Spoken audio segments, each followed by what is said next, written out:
kesempatan pagi hari ini. Senang sekali SKI Sketsa Keluarga Indonesia boleh kembali menjumpai Anda semuanya ya. Ditemani bersama dengan saya Ragilzi dan saya Dika Arwan. Selama 1 jam ke depan kita akan berbicara mengenai topik yang menarik banget nih di hari ini. Dan sebagai pola asuh pastinya sebagai orang tua juga ataupun yang ingin ataupun akan menjadi orang tua nih, pastinya sudah memiliki rencana dong. Pola asuh seperti apa nih yang cocok untuk Anda, untuk anak Anda, dan kemudian juga pastinya kita akan membahas bersama narasumber kita di pagi hari ini agar tidak terjebak dengan pola asuh sebagai orang tua yang harus sempurna nih. Apa-apa kayaknya harus sempurna gitu tuh. Dan pastinya ada dampaknya. Dan bagaimana pola asuh yang tepat untuk anak? Untuk itu kita akan membahasnya bersama Ibu Ellen Patricia, founder Yayasan Busur Emas yang sudah terhubung melalui sambungan Zoom. Selamat pagi Bu Ellen. Selamat pagi Bu Ellen. Kak Regi, Kak Dika, dan para pendengar. Senang bisa ada di sini. Yes. Sehat Bu Ellen hari ini? Bersyukur sehat dan semoga semuanya yang mendengarkan juga sehat ya. Yes.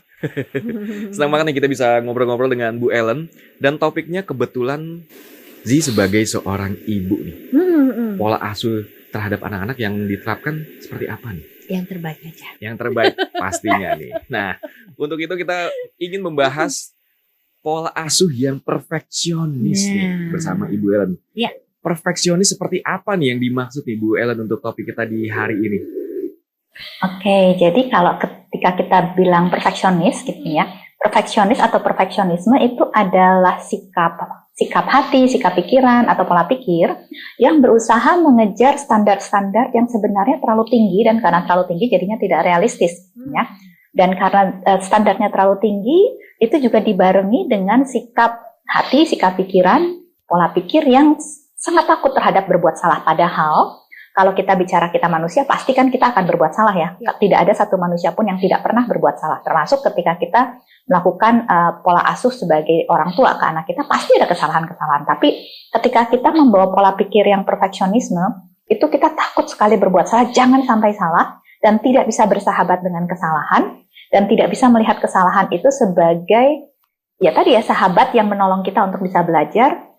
Dan biasanya ketika entah ibu, entah ayah punya pola asuh atau pola pikir yang perfeksionisme yang terbawa dalam pola asuhnya, itu biasanya kalau diurut lebih dalam gitu ya, karena kebetulan background saya kan juga sebagai konselor, sebagai coach ya, itu biasanya ada isu self-worth, nilai diri, dan juga ada isu penerimaan, karena yang biasanya perfeksionisme itu akan sering sekali berusaha mengejar approval dari orang lain, penerimaan dari orang lain. Jadi itu kalau dirunut lebih dalam, perfeksionisme itu ada akarnya di sana, ya, yang termanifestasi tentu dengan banyak bentuk. Iya. Baik, berarti ini adalah merupakan standar yang ditentukan oleh seorang ibu atau seorang ayah gitu ya. Jadi maksudnya yang menentukan standarnya ini adalah orang tuanya gitu ya. Sehingga akhirnya terbentuklah perfeksionis ini tadi. Pingin yang terbaik buat anaknya gitu. Jadi apakah ini juga bisa berarti bahwa berpengaruh juga pada lingkungan? Maksudnya apakah lingkungan ini bisa mempengaruhi orang tua untuk bisa jadi perfeksionis gitu untuk anak-anaknya gitu, memberikan yang terbaik gitu?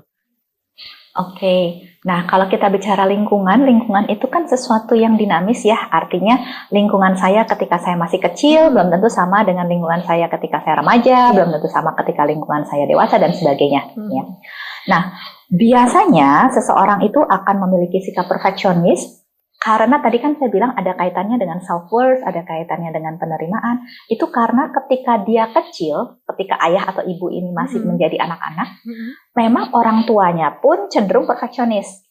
Sehingga mereka terbentuk dari lingkungannya ketika mereka kecil untuk punya sikap perfeksionis, untuk mengejar standar yang terlalu tinggi, apa-apa harus sempurna, apa-apa harus selalu baik, tidak ada ruang untuk kesalahan. Kalau salah sedikit langsung dikritik, langsung dinasehati, langsung dibenarkan. Penerimaan itu minim gitu ya, makanya sangat haus akan penerimaan. Dan karena haus akan penerimaan, caranya adalah jangan sampai salah. supaya selalu diterima oleh orang-orang yang ada di sekitar ketika dia sudah dewasa. Jadi lingkungan apakah berpengaruh? Tentu sangat berpengaruh, terutama ketika dia kecil. Karena ketika kita kecil kan kita sangat bergantung dari orang-orang dewasa yang ada di sekitar kita. Namun ketika kita sudah dewasa, ketika kita sudah menjadi orang tua, tentunya power kita untuk bisa mengubah diri, menyadari diri itu kan berbeda ya dengan powernya seorang anak. Jadi harapannya melalui talk show ini pun kita bisa memicu kesadaran-kesadaran yang mungkin muncul di dalam diri orang tua yang mendengarkan untuk bisa merefleksikan diri. Kira-kira saya di mana ya di dalam konteks profesionalisme ini? Baik. Berarti dengan kata lain itu ada ketakutan dari orang tua ya, kalau tidak bisa memberikan yang terbaik gitu. Ketakutan tidak bisa memberikan yang terbaik, betul. Karena apa? Karena di dalam pola pikirnya, di dalam mindsetnya, kalau saya tidak bisa memberikan yang terbaik, berarti I am not good enough. Itu pola pikir yang ada. Ya. Dan faktanya adalah good enough itu kita semua good enough as a human being dan juga as a parent. Karena yang namanya good enough itu bukan perfect, bukan sempurna. Yang namanya good enough ya good enough. Gitu ya. Good enough itu sudah termasuk di dalamnya making mistake.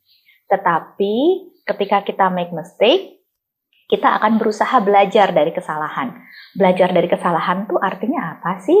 Belajar dari kesalahan itu artinya saya akan pertama bisa menerima dulu diri saya ketika saya berbuat salah. Ada satu kutipan yang sangat terkenal gitu, kalau orang-orang yang bergerak di dunia psikologi itu biasanya pasti tahu.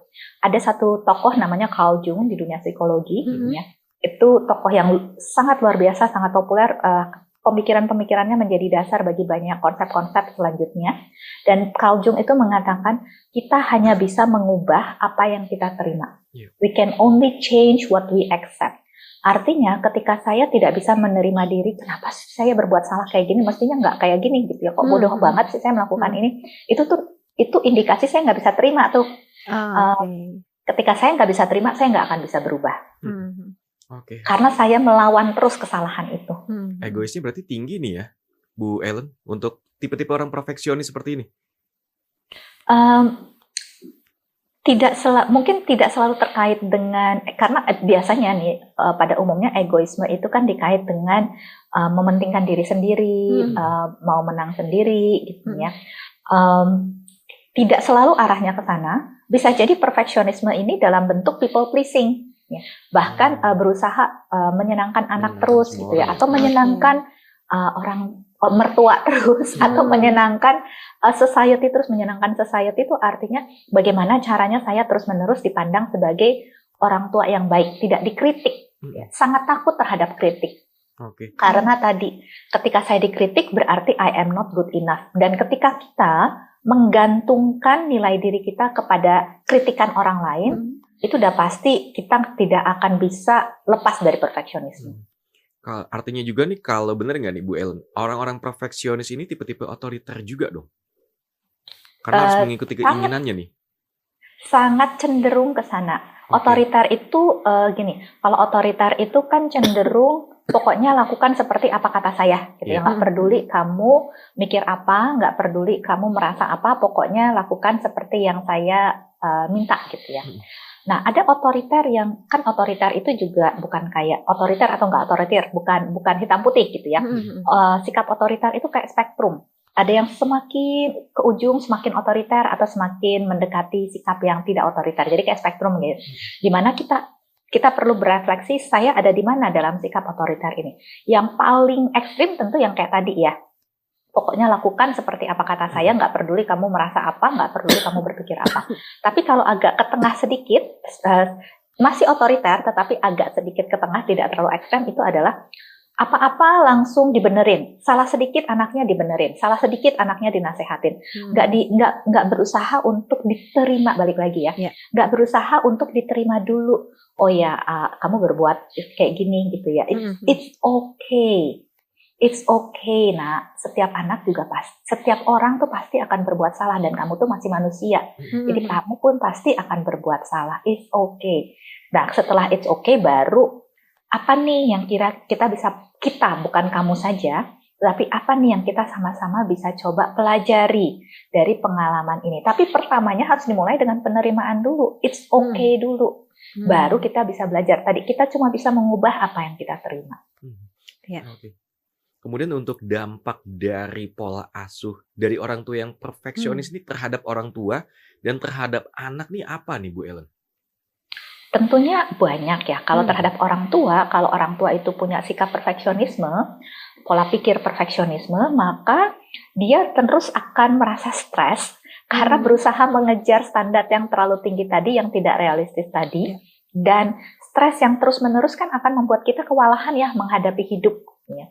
Tantangan hidup udah banyak, tidak perlu ditambahkan beban kita sendiri. Karena tadi ya, perfeksionisme itu adalah beban tambahan yang kita taruh untuk diri kita sendiri. Nah, ketika kita terus-menerus kewalahan, kita akan merasa terus kelelahan, dan ujung-ujungnya bisa burnout. Makanya belakangan ini tuh mulai trendy tuh istilah burnout in parenting gitu ya. Karena memang biasanya burnout in parenting itu salah satu pemicunya adalah sikap perfeksionisme tadi, tidak bisa bersahabat dengan kesalahan, baik kesalahan diri sendiri maupun kesalahan anak. Nah, kalau terhadap anak itu juga banyak. Pasti yang tadi saya sempat singgung sedikit. Ketika kita dibesarkan di dalam lingkungan yang perfeksionis, yang salah sedikit langsung dibenerin, salah sedikit langsung dinasehatin gitu ya. Itu kita pun akan cenderung jadi perfeksionis nanti gedenya ketika kita jadi orang tua gitu ya. Karena that's the only way yang kita tahu untuk menjadi orang tua. Kalau kita tidak tadi ya mengenali, oh ternyata ini saya lagi perfeksionisme nih, dan ini tidak sehat bagi anak saya. Tidak ada kesadaran, karena kesadaran itu adalah titik awal untuk memulai perubahan. Jadi ketika anak itu dibesarkan oleh orang tua yang perfeksionis, kecenderungan anak untuk menjadi perfeksionis pun sangat tinggi. Dan balik lagi, orang yang perfeksionis itu kan cenderung takut berbuat salah ya. Sedapat mungkin kalau bisa jangan sampai ada kesalahan, jangan harus sempurna gitu ya. Segala-segala harus sedekat mungkin dengan kesempurnaan, dan itu kan jadi stressful juga nanti ya buat si anak. Dan selain itu, kalau anak ini tidak belajar untuk bersahabat dengan kesalahan, sebenarnya anak ini akan sulit untuk bertumbuh dan sulit untuk jadi resilient.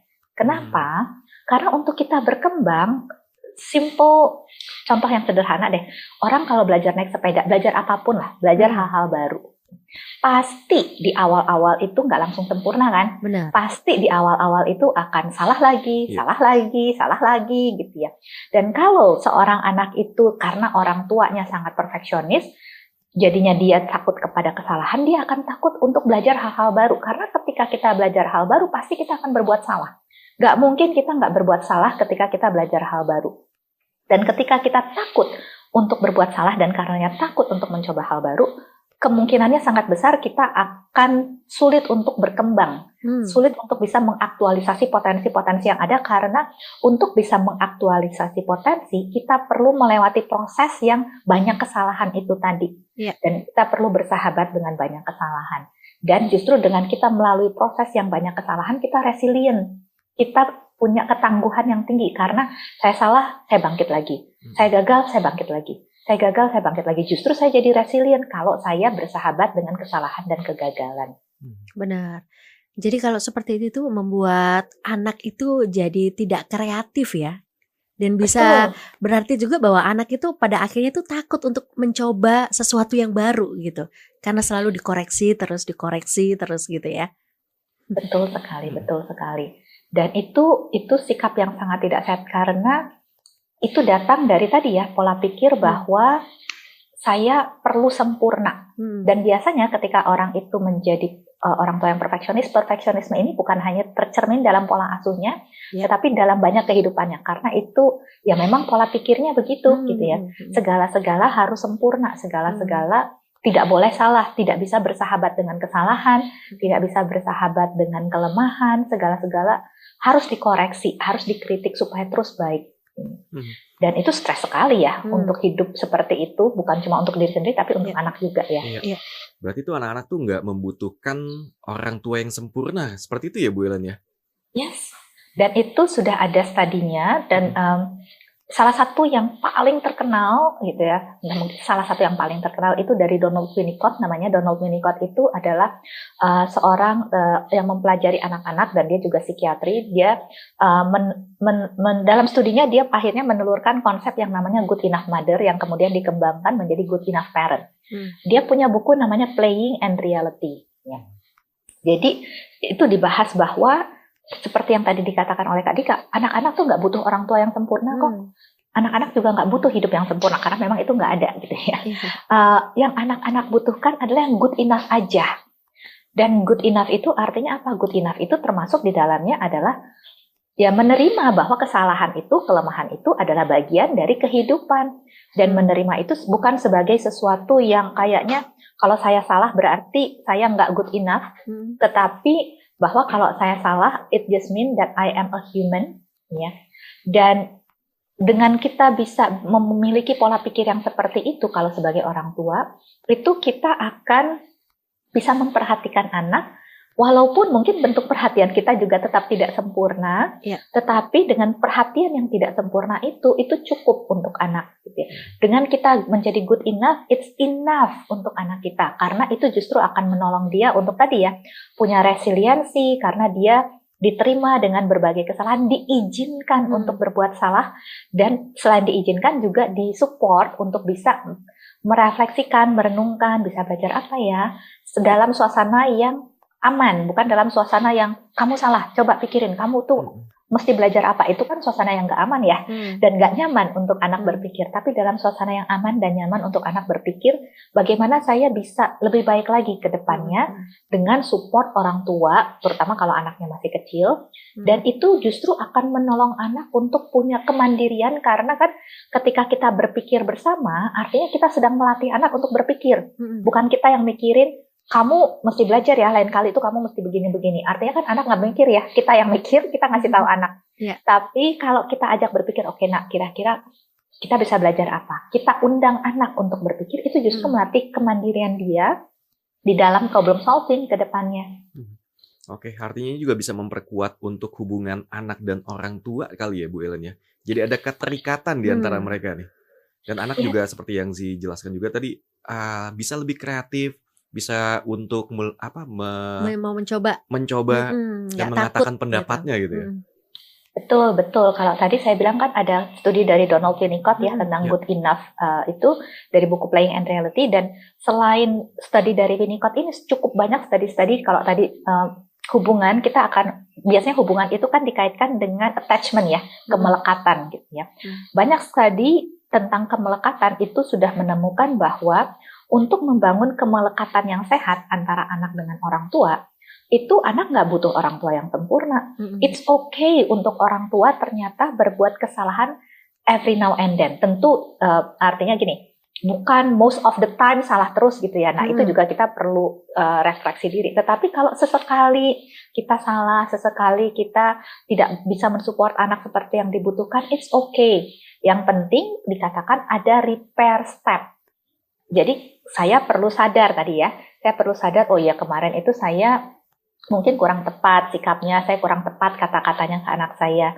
Dan saya perlu bisa menerima dulu dengan bilang, it's okay Ellen, kamu kan masih manusia, kamu kan seperti manusia lain, kamu masih akan terus berbuat salah kok Ellen. So, kamu mau belajar apa dari sini? Kamu bisa belajar apa dari sini? Justru itu menolong saya sebagai orang tua, termotivasi untuk bisa terus berkembang, dan sikap saya yang bisa menerima kesalahan ini akan menolong anak juga merasa aman karena saya akan bisa menerima kesalahan anak juga. Benar. Jadi kalau menjadi seorang orang tua yang memiliki sifat dan sikap yang perfeksionis nih sepertinya capek juga ya. Jadi orang tuanya ya, karena selalu menuntut sebuah kesempurnaan gitu. Betul, dan tidak ada sukacita jadinya. Sukacitanya jadi tergantikan oleh stres gitu ya. Kalau misalkan kita bayangkan nih, kita mau jalan-jalan gitu ya. Terus karena kita ekspektasinya adalah kesempurnaan, nggak boleh telat. Kan jalan-jalan itu beda sama meeting ya. Kalau meeting kita mau supaya kita menghargai waktu orang lain karena kita ingin waktu kita pun dihargai. Tapi kan jalan-jalan itu yang penting apa? Jalan-jalan itu kan yang penting kebersamaannya. Jalan-jalan keluarga itu yang penting adalah sukacita yang kita bangun bersama-sama anggota keluarga. Kita mau menciptakan memori-memori yang indah, buat anak kita bisa bawa nanti di masa depannya untuk mengingat, oh iya masa lalu saya sama orang tua saya itu banyak canda tawa loh. Tapi kalau harus semuanya tepat waktu, nggak boleh ada yang salah gitu ya. Minum tumpah sedikit di mobil sehingga joknya jadi sedikit basah langsung marah-marah gitu ya. Sukacitanya jadi hilang gitu ya. Iya. Kalau kita bisa tadi bersahabat dengan ketidaksempurnaan, kita mungkin akan bisa berbeda sikapnya. Kita bilang, wah tumpah ya. Oke, kamu misalkan yang menumpahin anak gitu ya. Oke, kamu jadi duduknya jadi susah kan, itu tumpah. Oke, sekarang kamu mau gimana nih gitu ya. Nyantai gitu sikapnya. Dan itu kan membuat jadi suasana juga ringan. Kita mudah untuk bisa bercanda gitu ya. Dan itulah yang membawa sukacita di dalam keluarga, bukan stres yang terus-menerus karena kita mengejar kesempurnaan tadi. Oke, nah untuk Anda nih yang mungkin biar nggak stres, biar nggak emosi juga dan bisa memahami anak agar jangan terlalu perfeksionis lah untuk dalam pola asuh. Jika ingin terhubung dengan sinyal yang dikirimkan ke tubuh kita yang pastinya mengandung pesan yang kuat tentang kesehatan mental dan emosional, kita bisa memahami tentang Cultivating Compassionate Body Awareness melalui Busur Emas Learning Implementation Session mendatang, dan pastinya bisa menggali lebih dalam lagi untuk terhubung dengan diri kita sendiri. Nah, bersama kita akan belajar mengeksplor hubungan antara pikiran dan tubuh, serta membahas cara-cara praktis untuk mendengarkan dan menanggapi sinyal tubuh kita dengan kindness pastinya. Untuk hari dan tanggalnya dicatat nih, hari Sabtu 18 Januari 2025, untuk jamnya jam 8 sampai jam 9 pagi. Kemudian untuk lokasinya di Close FB Group Busur Emas Talk. Jadi pastikan Anda sudah menjadi member. Untuk info dan pendaftarannya di 0812 1144 9941. Baik, sebelum kita lanjutkan perbincangan kita ya Ibu Ellen, mungkin kita akan jeda iklan terlebih dahulu ya.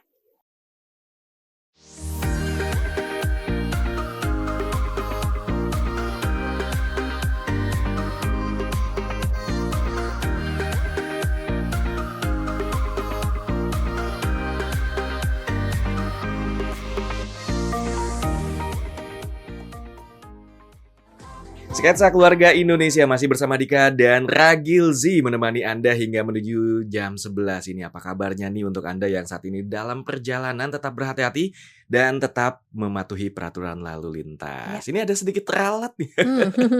Salah jam ternyata tadi. Jadi untuk acara Cultivating Compassionate Body Awareness untuk tanggalnya 18 Januari 2025, untuk jamnya di jam 8 sampai jam 9 malam di Close FB Group Busur Emas Talk. Jadi bisa langsung mendaftarkan diri Anda di 0812 1144 9941. Sekali lagi di nomor 0812 1144 9941. Ya. Baik, dan kita masih menunggu atensi dari pendengar semuanya ya. Jika di kesempatan pagi hari ini Anda memiliki pertanyaan seputar pola asuh yang perfeksionis ya, Anda bisa langsung mengirimkan pertanyaan di 0819269000. Yes. Baik, kita lanjutkan lagi ya Dika perbincangan kita pagi hari ini bersama dengan Ibu Ellen Patricia dari Yayasan Busur Emas. Ya, Ibu Ellen? Ya, terima kasih.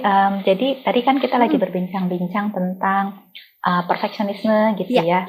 Dan kita tadi melihat, oh ya ternyata tadi Kak Ragil sempat menanyakan tentang lingkungan. Kita melihat, oh ya ternyata sikap perfeksionisme itu memang ada hubungannya, bahkan hubungannya sangat erat dengan pengalaman seseorang di masa kecil. Dan itu memang faktanya demikian. Ya. Di Busur Emas kebetulan kami fokusnya di 3 bidang, gitu ya, di mental well-being, emotional well-being, dan juga di personal growth.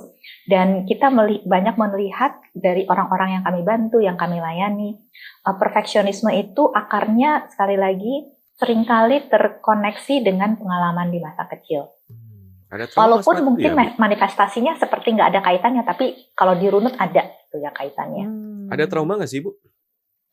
Trauma ya, cuma trauma ini yang perlu diperjelas karena ketika kita mengenal kata trauma secara awam gitu ya, biasanya orang berpikir trauma itu adalah peristiwa yang besar gitu ya, hampir tenggelam itu trauma, hampir kecelakaan dan hampir kecelakaannya misalkan sangat berbahaya dan bisa membahayakan nyawa itu trauma gitu ya. Trauma itu kalau di dalam dunia psikologi dan dalam dunia counseling kita mengenal ada 2 jenis trauma sebenarnya. Ada trauma dengan T besar dan ada trauma dengan T kecil. Kalau trauma T besar itu yang tadi yang besar-besar. Tapi trauma T kecil itu adalah trauma yang kelihatannya subtle, seolah-olah mestinya nggak bikin trauma. Cuma ketika itu terjadi dalam jangka panjang, itu dampaknya, dan penelitiannya sudah banyak, dampaknya itu tidak kalah besar seperti trauma besar yang terjadi sekali. Dan tadi ketika dikatakan trauma, ketika saya sebagai seorang anak sering terus dikritik, tidak merasa diterima, tidak merasa didengar, gitu ya, tidak diberikan ruang untuk didengar, itu creating trauma di dalam diri saya karena itu kebutuhan saya untuk diterima apa adanya itu nggak terpenuhi. Setiap luka emosi itu kan datang dari kebutuhan emosi yang tidak terpenuhi ya. Setiap luka emosi yang muncul dan berulang dan tidak tertangani itu ketika dia menumpuk dia akan create trauma. Cuma mungkin kategorinya bukan trauma T besar, tapi trauma T kecil. Jadi itu pun perlu diproses sebenarnya. Kalau kita mau menghilangkan perfectionism dalam diri kita sebagai orang tua, kita perlu tuh mengenali akarnya dari mana supaya itu akarnya yang diproses. Karena kalau akarnya tidak disentuh, saya sering kasih analogi itu kayak kita batuk-batuk gitu ya. Terus batuk-batuk kita tuh datangnya dari sakit paru-paru kita misalkan. Tapi ketika kita datang ke dokter, dokternya nggak nanya tentang apa sih, tidak memeriksa cukup dalam lah. Akhirnya cuma dikasih obat batuk. Obat paru-paru nggak dikasih. Mungkin sembuh, tapi mungkin 2-3 minggu lagi itu muncul lagi gitu batuknya karena akarnya tidak disentuh. Jadi kita perlu mengadres atau mencari solusi terhadap perfeksionisme ini sampai ke akarnya. Yang menjadi penyebab pentingnya, alasan utamanya apa nih seseorang menjadi seorang perfeksionis seperti itu ya Bu Ellen ya? Artinya betul. Ini ada rasa emosi yang mungkin belum terselesaikan ya Bu Ellen. Betul. Baik emosi yang saat ini maupun emosi yang dari masa kecil. Karena kan hidup pasti akan terus aja memicu emosi kan ya. Ketika itu terjadi di saat ini, biasanya bentuknya dalam bentuk rasa bersalah. Karena kok saya sebagai orang tua gak bisa lebih baik lagi sih dari ini. Ya. Terus menuntut diri sendiri untuk mengejar standar yang terlalu tinggi dan takut. Aduh nanti kalau saya kayak gini anak saya gimana. Bukan berarti itu buruk. Tetapi itu tidak sehat sih. Karena apa? Karena tadi sebenarnya justru anak kita akan terbantu kalau kita itu bisa bersahabat dengan kesalahan kita. Karena dengan demikian kita memodelkan kepada anak kita bagaimana caranya bersahabat dengan kesalahan. Kalau anak itu tidak menerima modeling itu dari kita, dia juga nggak tahu gimana caranya bersahabat dengan kesalahan gitu ya. Karena yang dia terima dari kita itu selalu tuntutan, selalu nasihat. Karena kita pun selalu menuntut diri kita. Jadi biasanya kalau untuk perasaan saat ini yang sering terjadi adalah perasaan bersalah. Kemudian perasaan takut tadi ya, takut tentang masa depan anak, bahkan takut juga terhadap apa kata orang nanti, ya. Entah kata teman-teman saya, kata keluarga saya, keluarga besar saya, keluarga masyarakat sekitar saya. Kalau mereka tahu bahwa saya itu masih berbuat kesalahan. Padahal balik lagi berbuat kesalahan kan sangat manusiawi ya. Siapapun itu entah dia sudah belajar berapa banyak, berproses berapa banyak, pasti akan tetap punya kesalahan. Dan it's okay balik lagi untuk punya kesalahan. Nah pertanyaannya adalah, ya itu yang mungkin saya mau undang para pendengar gitu ya untuk mencoba bertanya kepada diri sendiri.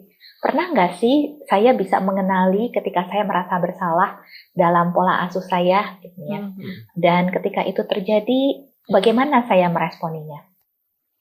Nah, mengenali dan meresponi itu 2 hal yang berbeda tapi sangat terkait ya. Karena kalau tidak diresponi itu pun sudah dikenali, tidak diresponi dengan sehat juga tidak membawa dampak yang transformatif. Kemudian nih Bu Ellen, bagi para orang tua nih yang saat ini kayaknya saya sudah mulai terjebak nih untuk pola asuh perfeksionis dan Mhm, ingin merubah nih pola mhm. asuh. Langkah-langkah seperti apa nih yang mungkin bagi para orang tua ini yang dapat dilakukan dan gimana nih untuk menyembuhkan rasa emosi yang lamanya ini, Bu Ellen? Oke, nah kalau kita mau merubah itu selalu ada dua hal yang perlu, dua kategori besar gitu ya. Mhm. Yang satu healing, yang satu growing. Itu terkait tapi berbeda gitu ya. Healing itu terkait dengan masa lalu, growing itu terkait dengan masa depan. Hal-hal yang terjadi di masa lalu kita itu perlu kita explore. Kadang kan orang berpikir udah ngapain sih ngomongin masa lalu gitu ya. Diomongin itu bukan untuk menyalahkan siapa-siapa. Mhm. Diomongin itu adalah untuk saya mengenali, oh ternyata ketika ini terjadi, ini menyebabkan luka hati loh di dalam diri saya. Tapi waktu itu saya masih kecil, nggak sadar. Saya baru sadar sekarang setelah saya dewasa. Oh yang ini juga ternyata menyebabkan luka hati loh. Oh yang ini juga ternyata menyebabkan luka hati loh. Mhm. Jadi mengizinkan untuk kita mengenali dan kemudian merangkul berbagai pengalaman-pengalaman yang menyakitkan di masa lalu untuk kita bisa mengenali, oh ya yang ini ternyata ketika saya dikritik terus-menerus ternyata itu melukai hati saya loh. Mhm. Ketika saya tidak didukung di momen-momen di mana saya butuh dukungan itu ternyata melukai hati saya loh. Nah, sekali lagi kita melakukan ini sebagai orang tua, Ya. mengeksplor masa kecil kita itu bukan untuk menyalahkan orang tua kita dulu, Mhm. karena orang tua kita dulu pun melakukan itu karena dari orang tuanya lagi gitu. Dan Iya. kalau itu kita mau salahin terus nggak ada ujungnya nanti Iya gitu ya benar. sampai generasi keberapa. Tapi kita mau melakukan ini supaya kita bisa pulih balik lagi. Karena ketika saya bisa mengenali, oh ternyata pengalaman ini melukai hati saya. Pengalaman ini melukai hati saya. Saya perlu berlatih untuk mengizinkan diri saya merasakan emosi yang waktu itu tidak saya rasakan karena saya tekan. Karena perasaan dan emosi itu kan dua hal yang berbeda ya, terkait betul tapi berbeda. Emosi itu adalah sesuatu yang otomatis muncul sebagai reaksi terhadap peristiwa, reaksi terhadap pikiran gitu, otomatis muncul. Nah, kalau perasaan itu adalah kemampuan seseorang untuk bisa merasakan emosinya. Jadi bisa jadi emosinya muncul, tapi kita tidak bisa merasakan. Jadi makanya tadi saya bilang emosi dan perasaan itu berbeda. Nah, langkah kedua, tadi kan kalau pertama adalah saya mengizinkan diri saya untuk mengeksplor nih pengalaman-pengalaman supaya saya bisa mengenali pengalaman-pengalaman yang menyakitkan di masa kecil saya. Kedua adalah setelah saya kenali, oh ternyata pengalaman ini menyakitkan, ini menyakitkan. Saya perlu mengizinkan diri saya merasakan emosi yang waktu itu saya tekan ketika saya masih kecil, karena mungkin saya nggak merasa aman untuk mengungkapkan emosi saya, karena orang tua saya nggak tahu bagaimana cara meresponi emosi saya. Tapi sekarang kan saya sudah dewasa, saya punya kemampuan yang lebih besar dibandingkan seorang anak. Jadi bagaimana di langkah kedua ini adalah saya mengizinkan diri saya untuk merasakan emosi yang waktu itu saya tekan. Nah, ini memang perlu latihan ya.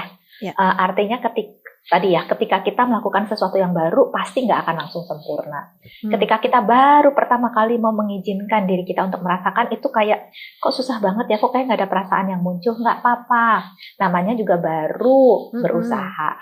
Itu perlu ada konsistensi gitu ya. Di dalam usaha kita baru ada hasil kan gitu ya. Apapun ketika kita mau berusaha mendapatkan suatu hasil, kita perlu konsisten. Baru hasilnya muncul. Kalau dicoba sekali tidak berhasil terus langsung menyerah, ya hasilnya nggak akan muncul. Sama dalam hal memulihkan ini.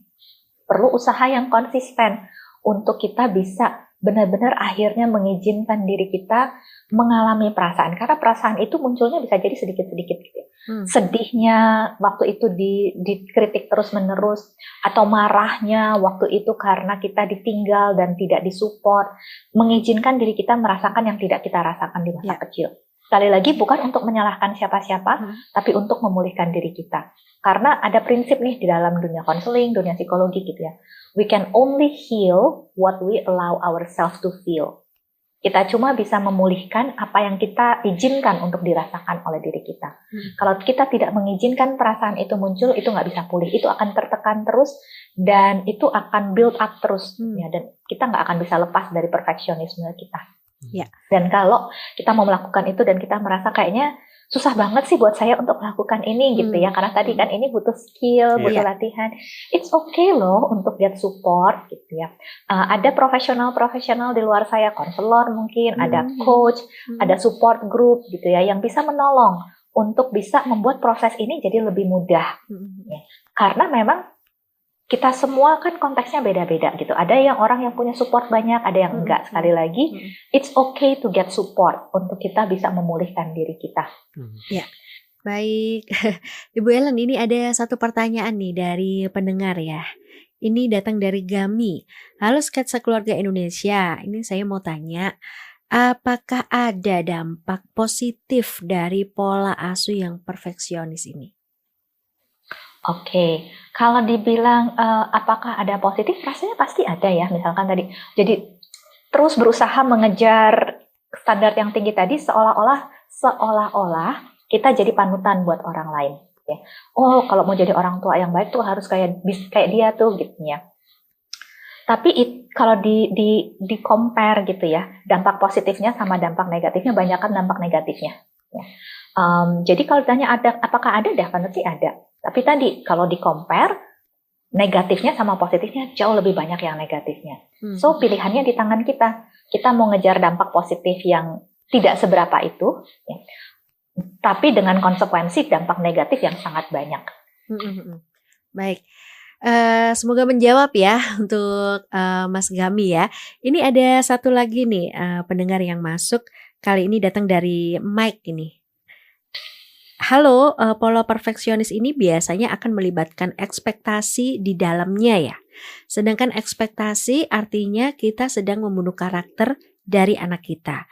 Karena kalau nggak sesuai kita akan cap anak kita gagal. Gitu nggak sih? Ya, betul. Jadi kita punya ekspektasi yang tinggi ke anak kita karena kita juga punya ekspektasi yang tinggi ke diri kita. Ya.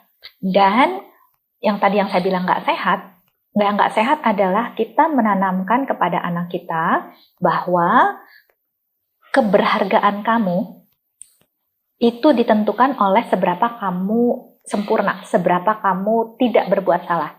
Begitu kamu berbuat salah, karena kan kalau kita punya ekspektasi yang tinggi dan kita perfeksionisme, begitu ada yang salah pasti kita masuk dengan kritik, kita masuk dengan nasihat, bukan dengan penerimaan gitu ya. Dan ketika anak itu berbuat salah, kita nggak bisa terima, yang kita bangun adalah tadi, bahwa keberhargaan kamu itu ditentukan oleh seberapa kamu berhasil, seberapa kamu tidak gagal, seberapa kamu tidak berbuat salah. Dan itu sangat tidak sehat. Karena sekali lagi ketika nilai diri kita, keberhargaan diri kita tergantung dari itu, nilai diri kita akan sangat fluktuatif. Padahal nilai diri kita sebenarnya selalu as a human being ya, we are always good enough no matter what. Itu kalau kita nggak bisa punya prinsip itu, kita nggak akan bisa bilang bahwa oh orang-orang yang ada misalkan nih di anak-anak yang ada keterbelakangan mental itu good enough. Bagaimana kita bisa bilang mereka good enough kalau mereka nggak bisa melakukan banyak hal? Itu nggak mungkin bisa kita katakan. Baik. Oke, Bu Ellen, terima kasih ya. Semoga menjawab juga ya untuk Mike yang baru saja memberikan pertanyaan. Oke, ini karena waktu kita juga sudah hampir habis ya, Ibu Ellen. Mungkin ada closing statement dari Bu Ellen, silakan. Ya, terima kasih. Jadi, kalau kita bicara perfeksionisme, itu sekali lagi kita perlu merefleksikan diri kita. Saya berbicara ini bukan berarti saya sudah 100% bebas dari perfeksionisme. Saya yakin kita semua kalau kita mau jujur, sungguh-sungguh jujur, kita akan bisa menemukan titik-titik di dalam kehidupan kita di mana kita masih bergerak secara dengan pola perfeksionisme. Dan balik lagi, bagaimana saya mengubahnya? Pertama, saya perlu menerima dulu. Saya perlu bilang, it's okay Ellen, kamu masih manusia. Kalau kamu masih terjebak dalam ini, it's okay. Kamu bisa belajar dari pengalaman ini, kamu bisa melakukan proses-proses yang dibutuhkan supaya kamu bisa berubah. Justru kamu luar biasa Ellen, karena kamu mau mengenali diri kamu untuk mengakui bahwa iya saya masih ada pola-pola yang seperti ini. Dan karena dengan itulah kamu akan berubah. Jadi bagaimana saya membangun pola komunikasi di dalam diri saya yang penuh kindness tadi ya, penuh Hmm. kindness, perlu compassion, karena itulah yang akan membawa perubahan ketika saya menjalani prosesnya. Yes. Dan semoga ini menolong orang tua yang mendengarkan. Yep. Nah, untuk itu dulu sekali lagi nih, melalui Booster Emas Learning Implementation Session yang pastinya akan menggali lebih dalam untuk terhubung kembali dengan diri Anda.